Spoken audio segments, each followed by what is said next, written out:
மதுரை மாநகராட்சியில் வரலாறு காணாத அளவுக்கு மோசடி நடைபெற்றுள்ளதாக அதிமுக முன்னாள் அமைச்சர் செல்லூர் ராஜு குற்றம் சாட்டியுள்ளார்.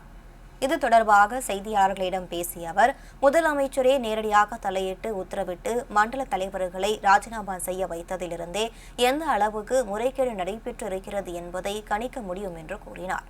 இந்த வழக்கின் விசாரணை முறையாக நடைபெறவில்லை என்றும், பில் கலெக்டர் ஒப்பந்ததாரர்கள் மீது மட்டுமே நடவடிக்கை எடுக்கப்பட்டுள்ளதாகவும் அவர் குற்றம் சாட்டினார்.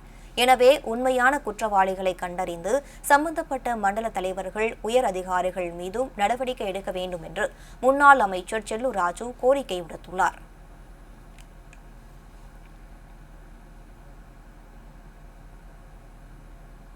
மாநகராட்சி மிகப்பெரிய இந்த மக்கள் பணம் சூறையாடப்பட்டிருக்கு என்பதற்கு இது ஒரு சான்றாகவே எடுத்துக்கொள்ளலாம். ஒரு முதலமைச்சர், கட்சியினுடைய தலைவர், அவரே ஏதோ தவறு நடந்திருக்கு, உடனடியாக இந்த வழக்கில் அவர்கள் இருந்தாங்கன்னா வழக்கு முறையாக நடக்காது என்று சொல்லி முதலமைச்சர் நடவடிக்கை எடுத்தார்.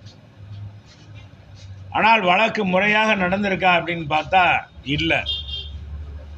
சாதாரண பில் கலெக்டரையும் அந்த பார்ட் டைமாக வேலை பார்த்தவங்க மேலேயும் நடவடிக்கை எடுத்திருக்காங்க. கான்ட்ராக்டர் இவங்க மேல் மட்டும் நடவடிக்கை எடுத்திருக்காங்க. இது கண் துடைப்பு நாடகம் மாதிரி தெரிகிறது. எனவே இது கண் துடைப்பு மாதிரி தெரிகிறது. உண்மையான குற்றவாளிகளை அடையாளம் கண்டு அவர்களுக்குரிய தண்டனை கொடுக்க வேண்டும். குறிப்பாக மண்டல தலைவர்கள், அவருக்கு துணை போன மண்டல அளவிலான அதிகாரிகள், மாநகராட்சி அதிகாரிகள், அவர்கள் மீதும் உரிய நடவடிக்கையை, மேல் அதிகாரி மீதும் நடவடிக்கை எடுக்க வேண்டும் என்பதுதான் அண்ணா திராவிட முன்னேற்ற கழகத்துடைய பொதுச் செயலாளருடைய நோக்கம். எங்களுடைய முன்னாள் முதலமைச்சர், மாண்புமிகு எதிர்க்கட்சி தலைவர், வருங்கால தமிழகத்துடைய முதலமைச்சர் புரட்சி தமிழர் எடப்பாடியார் அவர்கள் உடனடியாக நீங்கள் கழகத்தின் சார்பாக உடனடியாக வழக்கு தொடுக்க வேண்டும்.